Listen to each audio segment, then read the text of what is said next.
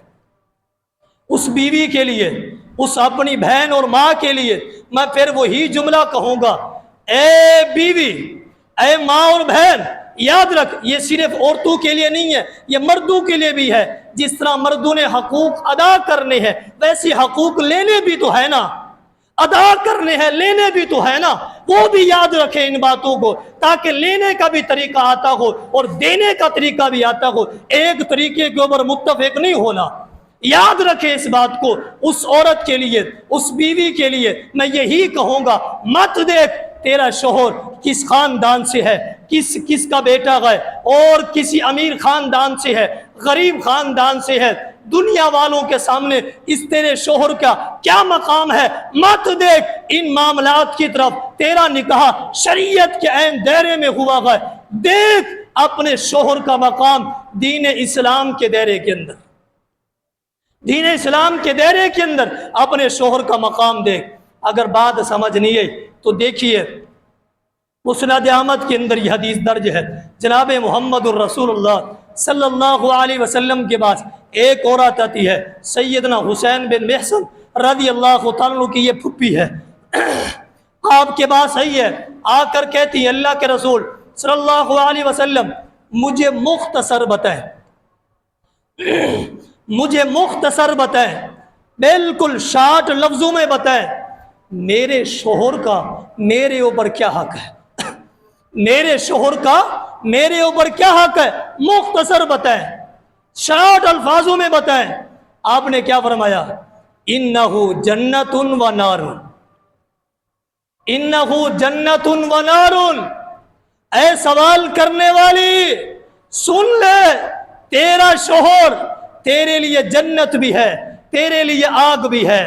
دو ہی راستے ہیں، ایک کامیابی کا جنت کا راستہ ہے، دوسرا ناکامی جہنم کا راستہ ہے۔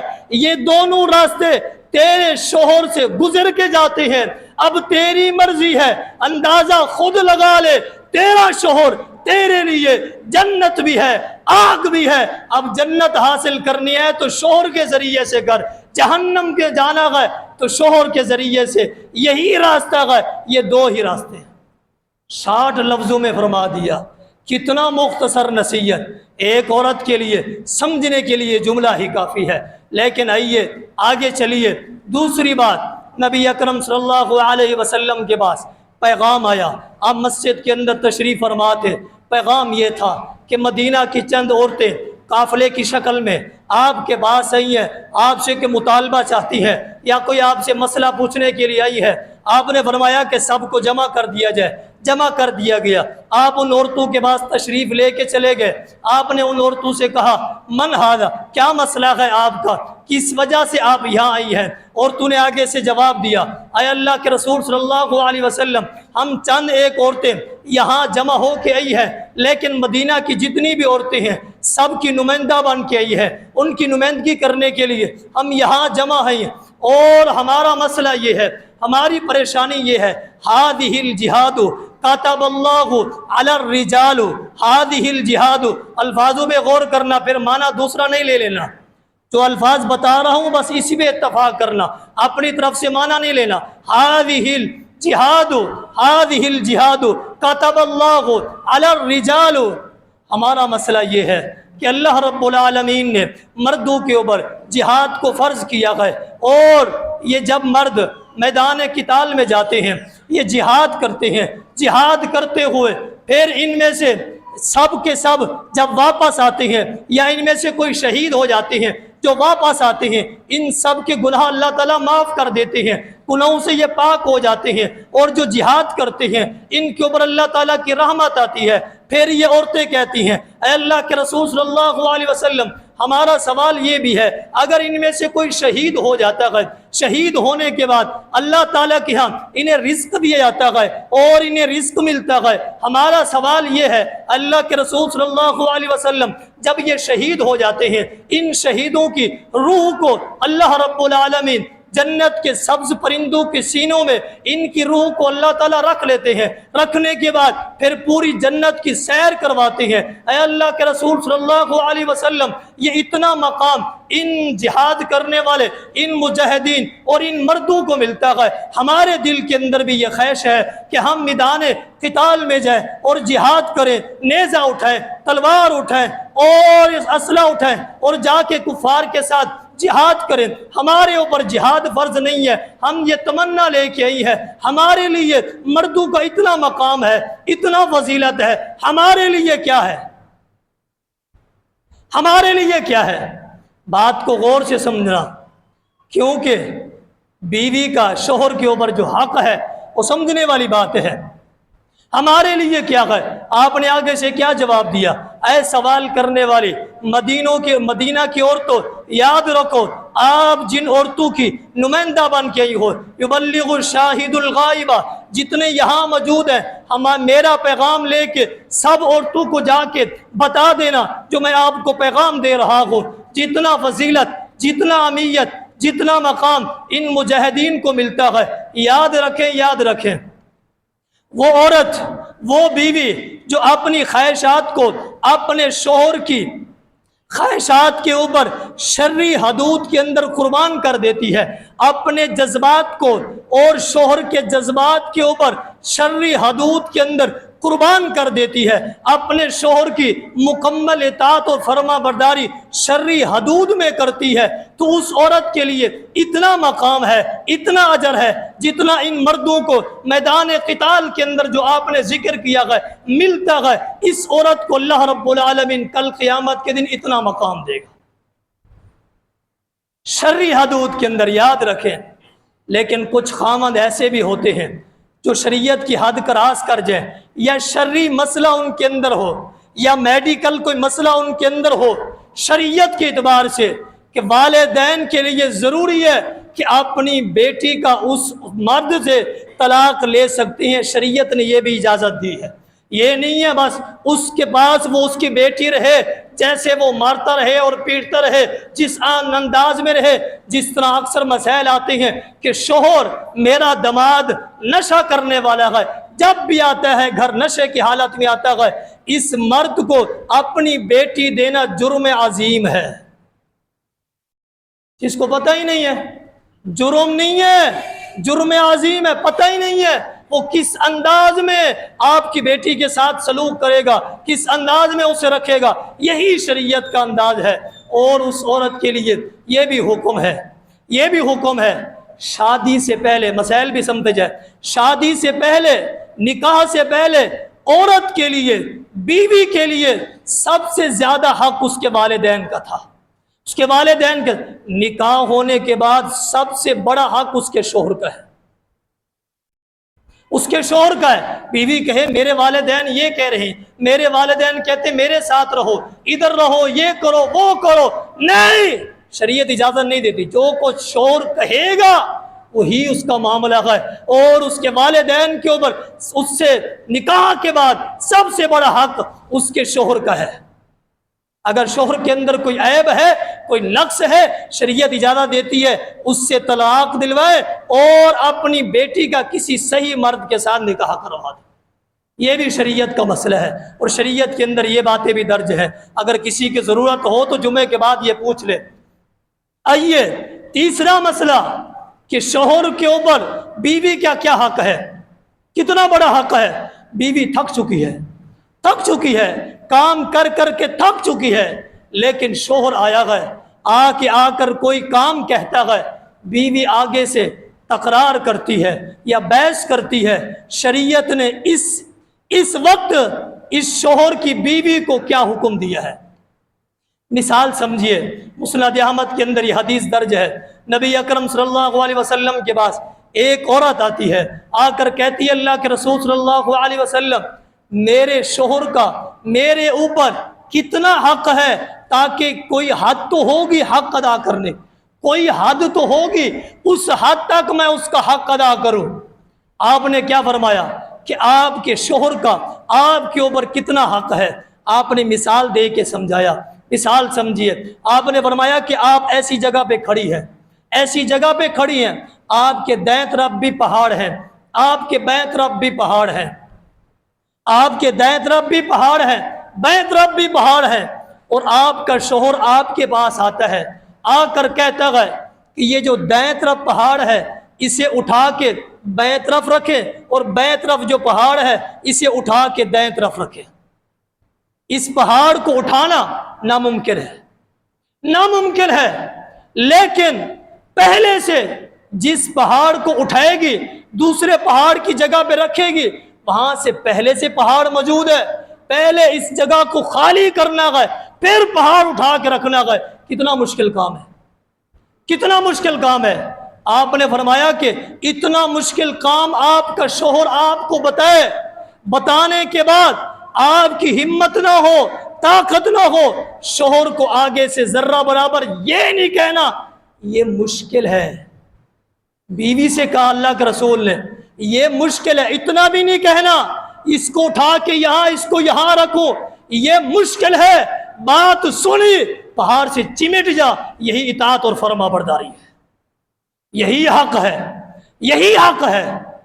کتنا بڑی دلیل آپ نے دی ہے، اور عورت اور بیوی کو سمجھایا ہے کہ شوہر کا کتنا حق ہوتا ہے۔ اگر آپ کو بات سمجھ نہیں ہے تو ایک دلچسپ واقعہ بھی ہے اس تکرار کے اوپر۔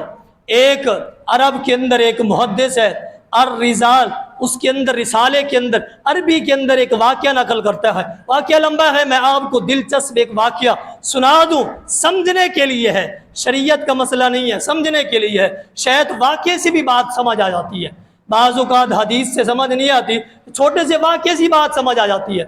ایک عورت نے اپنے شوہر سے کہا اگر تو مرد ہے تو مجھے طلاق دے، واقعہ سنا رہا ہوں آپ، اگر تم مرد ہے تو مجھے طلاق دے۔ شوہر نے آگے سے انکار کیا، نہیں میں طلاق نہیں دیتا، بحث مباحثہ ہوتا رہا۔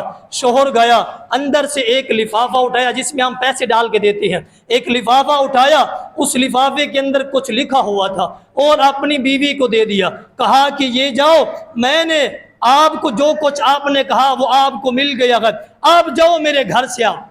وہ عورت اٹھی اپنے والدین کے گھر چلی گئی۔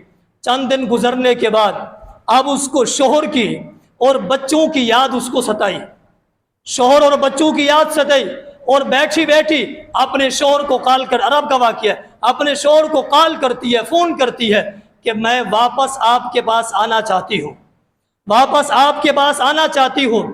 شوہر نے آگے سے کہا نہیں نہیں میں آپ کو نہیں رکھ سکتا، میں نے یہ ثابت کرنا ہے میں مرد ہوں، میں نے یہ ثابت کرنا ہے۔ عورت نے کہا تھا اگر تو مرد ہے مجھے طلاق دے، اور میں نے یہ ثابت کرنا ہے میں مرد ہوں، میں واپس آپ کو نہیں رکھ سکتا۔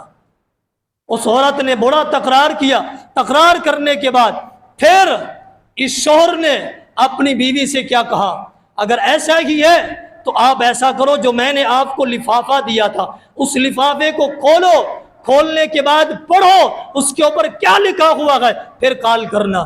اس عورت نے جب لفافہ کھولا اس کے اوپر ایک جملہ لکھا ہوا تھا، آسمان نیچے آ جائے زمین اوپر چلی جائے میں آپ کے کہنے کے اوپر کبھی طلاق نہیں دوں گا، کبھی طلاق نہیں دوں گا۔ بات سمجھانے کے لیے تھی کہ عورتیں بعض اوقات ایسا بھی ہے اپنے شوہر کے ساتھ فضول بحث، فضول بحث، بلا وجہ بحث، اتنا بحث کہ طلاق دو، طلاق دو، اگر مرد ہو یہ ہو طلاق دو۔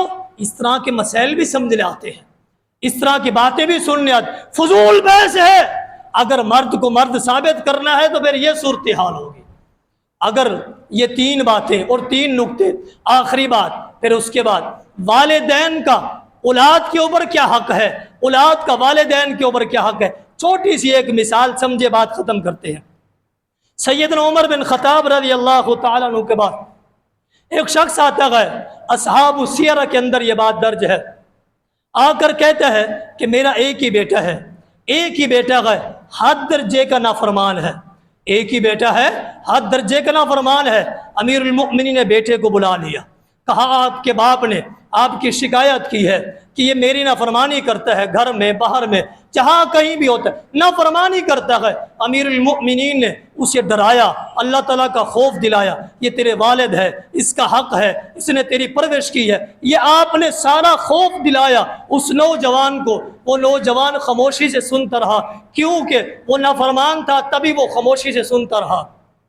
سننے کے بعد پھر وہ نوجوان بولتا ہے، جب آپ کی بات مکمل ہوئی آگے سے کہتا ہے، واللہ لم یفعل بشیء، اے امیر المؤمنین آپ مجھے یہ بتائیں کیا اولاد کا بھی والدین کے اوپر حق ہوتا ہے؟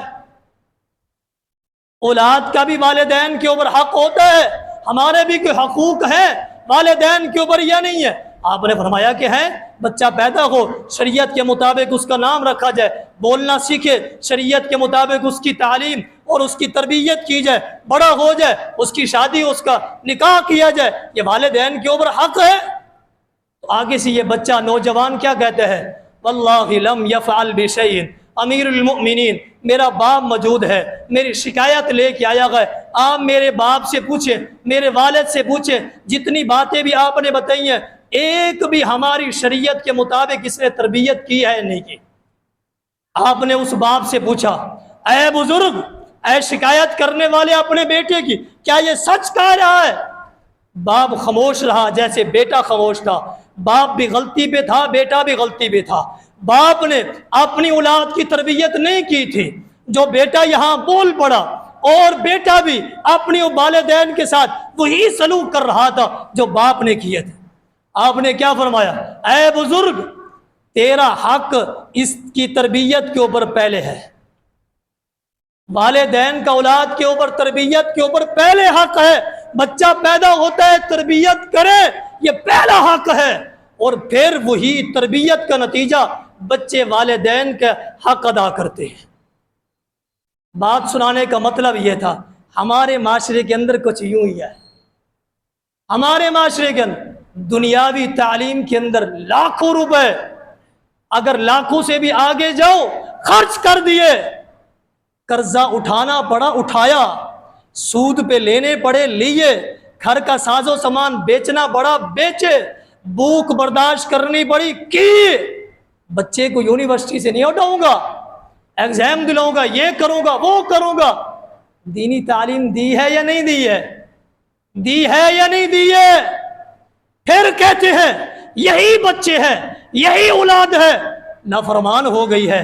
یہ اثر، یہ واقعہ سنانے کا مطلب یہ تھا، دونوں غلطی پہ ہیں، ہم بھی دونوں غلطی پہ ہیں، سدھارنا کس نے ہے؟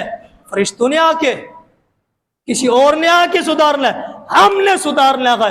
میرا مقصد سنانا تھا، اور آپ اس بات کو سمجھیے۔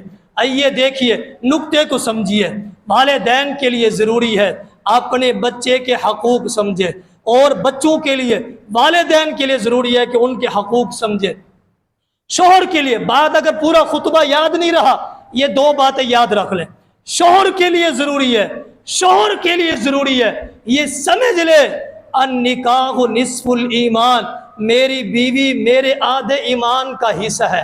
بس ایک بات ہی شوہر یاد کر لے، میری بیوی میرے آدھے ایمان کا حصہ ہے، تکمیل کا حصہ ہے، یہ شوہر ایک جملہ یاد کر لے۔ اور بیوی کے لیے بھی ایک جملہ ہے، وہ کیا ہے؟ انہ جنت و نار۔ اگر بات ساری سمجھ نہیں ہے، تیرا شوہر تیرے لیے جنت بھی ہے، آگ بھی ہے، یہ بیوی کے لیے ہے۔